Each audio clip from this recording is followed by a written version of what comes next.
എപ്പോഴെങ്കിലും ചിന്തിച്ചിട്ടുണ്ടോ എന്തുകൊണ്ടാണ് ചില ബുദ്ധിമാന്മാരായ ആളുകൾ എപ്പോഴും തനിച്ചു നടക്കാനും ചിലപ്പോൾ അവരോട് തന്നെ സംസാരിക്കാനും ഇഷ്ടപ്പെടുന്നതെന്ന്? ഇതിന്റെ പിന്നിൽ വളരെ രസകരമായ ചില മനഃശാസ്ത്രപരമായ കാരണങ്ങളുണ്ട്. നമുക്കതൊന്നു നോക്കാം. നിങ്ങൾ ഒറ്റയ്ക്ക് നിന്ന് സംസാരിക്കുന്നത് ആരെങ്കിലും കണ്ടിട്ടുണ്ടോ? എന്നിട്ട് ഇയാൾക്കെന്താ പറ്റി എന്നൊരു നോട്ടം.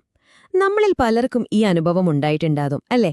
ഒരു നിമിഷത്തേക്ക് നമുക്ക് തന്നെ തോന്നിപ്പോകും എനിക്കെന്തെങ്കിലും കുഴപ്പമുണ്ടോ എന്ന്. എന്നാൽ സൈക്കോളജി പറയുന്നത് കേട്ടാൽ നിങ്ങൾ ശരിക്കും അത്ഭുതപ്പെടും. ഇത് ഒരു വിചിത്രമായ സ്വഭാവമേ അല്ല. സത്യത്തിൽ ഇത് വളരെ ഉയർന്ന ബുദ്ധിശക്തിയുള്ള ഒരു മനസ്സ് പ്രവർത്തിക്കുന്നതിന്റെ ഒരു പ്രധാന ലക്ഷണമാണ്. അതെ, ഇതൊരു കുറവല്ല, മറിച്ച് നിങ്ങളുടെ ബുദ്ധിയുടെ ഒരു അടയാളമാണ്. ശരി, അപ്പം നമുക്കിതിന്റെ കാരണങ്ങളിലേക്ക് കടക്കാം. ഒന്നാമത്തെ കാരണം, നിങ്ങൾ നിങ്ങളോട് തന്നെ സംസാരിക്കുന്നത് ചിന്തകളെ കൂടുതൽ വ്യക്തമാക്കാൻ സഹായിക്കുന്നു എന്നതാണ്. സൈക്കോളജി ഇതിനെ വിളിക്കുന്ന പേരാണ് വെർബൽ റീസണിംഗ്. അപ്പോ എന്താണ് ഈ വെർബൽ റീസണിംഗ് എന്ന് പറഞ്ഞാല്? നമ്മുടെ തലയിലുള്ള ചിന്തകളെല്ലാം പലപ്പോഴും ഒരു അടുക്കും ചിട്ടയുമില്ലാതെ കിടക്കുകയായിരിക്കും. എന്നാൽ എപ്പോഴാണോ നമ്മൾ ആ ചിന്തകളെ വാക്കുകളായി പുറത്തേക്ക് പറയുന്നത്, അപ്പോൾ നമ്മുടെ തലച്ചോറിന് അതിനെ എളുപ്പത്തിൽ ചിട്ടപ്പെടുത്താനും പ്രശ്നങ്ങൾക്ക് വേഗത്തിൽ ഒരു പരിഹാരം കണ്ടെത്താനും സാധിക്കും. അപ്പൊ നിങ്ങളിങ്ങനെ സംസാരിക്കുമ്പോൾ സത്യത്തിൽ നിങ്ങളുടെ തലച്ചോറ് കൂടുതൽ ഫോക്കസ്ഡ് ആവുകയാണ്.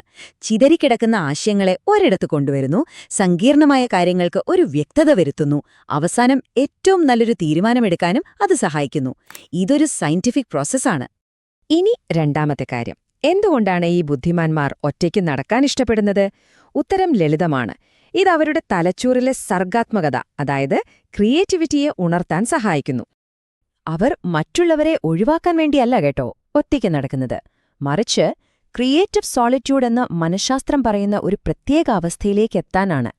ഈ ഏകാന്തതയിൽ തലച്ചോറിന്റെ ക്രിയേറ്റീവ് ഭാഗങ്ങൾ സജീവമാകും. ഈ ഏകാന്തതയിൽ എന്താണ് സംഭവിക്കുന്നതെന്നറിയോ? പുറത്തുനിന്നുള്ള ഒരു ശല്യവുമില്ലാതെ പുതിയ പുതിയ ആശയങ്ങൾ മനസ്സിലേക്ക് വരും. നിങ്ങളുടെ ചിന്തകൾക്ക് ഒരു ഡീപ്പർ തിങ്കിങ് സ്റ്റേറ്റിലേക്ക് പോകാൻ കഴിയും. അങ്ങോട്ടും ഇങ്ങോട്ടും ബന്ധമില്ലാതെ കിടന്ന പല ആശയങ്ങളെയും കൂട്ടിയിണയ്ക്കാൻ തലച്ചോറിന് ഒരു തുറന്ന ഇടം കിട്ടുകയാണിവിടെ. ഇവിടെയാണ് ഏറ്റവും രസകരമായ ഒരു കാര്യം. ഒരു വശത്ത് സ്മോൾ ടോക്ക്, അതായത് വലിയ കഴമ്പില്ലാത്ത സാധാരണ സംസാരങ്ങൾ. ഇത് നമ്മുടെ മാനസിക ഊർജം ഇല്ലാതാക്കുകയുള്ളൂ. എന്നാൽ മറുവശത്ത് ആഴത്തിലുള്ള ചിന്തകൾ, അഥവാ ഡീപ് തോട്ട്, അത് നമ്മുടെ തലച്ചോറിന് പുതിയ ഊർജം നൽകുന്നു. ഇത് തന്നെയാണ് നമ്മുടെ അടുത്ത പോയിന്റ്. ഈയൊരു ഐഡിയ വെച്ചോണ്ടാണ് നമ്മൾ മൂന്നാമത്തെ കാരണത്തിലേക്ക് പോകുന്നത്. നിങ്ങളുടെ തലച്ചോറിന് റീചാർജ് ചെയ്യാൻ ഒരു സ്വകാര്യ ഇടം ആവശ്യമാണ്. പഠനങ്ങൾ പറയുന്നത് എന്താണെന്ന് വെച്ചാൽ, ബുദ്ധിശാലികളായ ആളുകൾക്ക് വെറുതെയുള്ള സംസാരങ്ങളിൽ അധികം താൽപ്പര്യം കാണില്ല. കാരണം അവരുടെ ബ്രെയിൻ എനർജി വളരെ വിലപ്പെട്ടതാണ്. അതുകൊണ്ട് ആഴത്തിലുള്ള ചിന്തകൾക്കും പുതിയ ആശയങ്ങൾ കണ്ടെത്താനും പ്രശ്നങ്ങൾ പരിഹരിക്കാനും വേണ്ടിയാണ് ആ ഊർജം അവർ ഉപയോഗിക്കുന്നത്. ആ നഷ്ടപ്പെട്ട ഊർജം വീണ്ടെടുക്കാൻ അവർക്ക് ഏകാന്തത ആവശ്യമാണ്. ഇനി നമ്മൾ എത്തുന്നത് അവസാനത്തെ, പക്ഷേ ഏറ്റവും പ്രധാനപ്പെട്ട ഒരു കാരണത്തിലേക്കാണ്. അതിന്റെ പേരാണ് കോഗ്നിറ്റീവ് കോംപ്ലക്സിറ്റി, അതായത് കാര്യങ്ങളെ വളരെ സങ്കീർണമായി മനസ്സിലാക്കാനുള്ള കഴിവ്. ഇതെന്താണെന്ന് വെച്ചാൽ, ഒരു പ്രശ്നം വരുമ്പോൾ അതിനെ എല്ലാ വശത്തുനിന്നും നോക്കിക്കാണാനുള്ളൊരു കഴിവാണ്. സാധാരണ ആളുകൾ കാണാത്ത ചെറിയ ചെറിയ ഡീറ്റെയിൽസ്, അതുപോലെ വരാൻ സാധ്യതയുള്ള കാര്യങ്ങൾ, അതിന്റെ പ്രത്യാഘാതങ്ങൾ, ഇതെല്ലാം അവരുടെ തലച്ചോർ മുൻകൂട്ടി കാണും. അപ്പോൾ ഇങ്ങനെ ഒറ്റയ്ക്ക് നടക്കുകയും സംസാരിക്കുകയുമൊക്കെ ചെയ്യുമ്പോൾ നിങ്ങൾ വെറുതെ സമയം കളയുകയല്ല.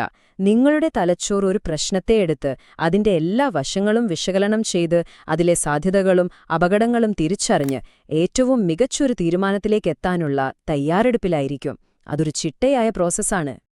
അതുകൊണ്ട് ഇനി അടുത്ത തവണ നിങ്ങൾ ഒറ്റയ്ക്ക് നടക്കുമ്പോഴോ സ്വന്തമായി സംസാരിക്കുമ്പോഴോ ആരെങ്കിലും കളിയാക്കുകയാണെങ്കിൽ അതിനെക്കുറിച്ചോർത്ത് വിഷമിക്കുകയേ വേണ്ട. കാരണം ഇത് നിങ്ങൾ മനസ്സിലാക്കേണ്ട ഏറ്റവും പ്രധാനപ്പെട്ട കാര്യമാണ്. ഇതൊന്നും നിങ്ങളുടെ കുറവുകളല്ല. തിരിച്ചറിയണം, ഇതൊക്കെ നിങ്ങളുടെ തലച്ചോറിന്റെ, നിങ്ങളുടെ മാത്രം സൂപ്പർ പവറുകളാണ്. ഈയൊരു വാചകം എപ്പോഴും മനസ്സിൽ വെച്ചോളൂ. ഇത് വിചിത്ര സ്വഭാവമല്ല. നിങ്ങളുടെ തലച്ചോറ് ഈ ലോകത്തെയും യാഥാർത്ഥ്യങ്ങളെയും മറ്റുള്ളവരെക്കാൾ ആഴത്തിലും സങ്കീർണമായും മനസ്സിലാക്കാൻ ശ്രമിക്കുന്നതുകൊണ്ടാണ് ഇങ്ങനെ സംഭവിക്കുന്നത്. അവസാനിപ്പിക്കുന്നതിന് മുൻപ് നിങ്ങൾക്കുള്ളൊരു ചോദ്യം. സമൂഹം വിചിത്രമെന്നും മോശമെന്നും പറയുന്ന, എന്നാൽ സത്യത്തിൽ നമ്മുടെ ഏറ്റവും വലിയ ശക്തിയാകാൻ സാധ്യതയുള്ള ഇതുപോലുള്ള വേറെ എന്തൊക്കെ സൂപ്പർ പവറുകൾ നമ്മൾ ഓരോരുത്തരിലും ഒളിഞ്ഞിരിപ്പുണ്ടാവാം? ഒന്ന് ആലോചിച്ചു നോക്കൂ.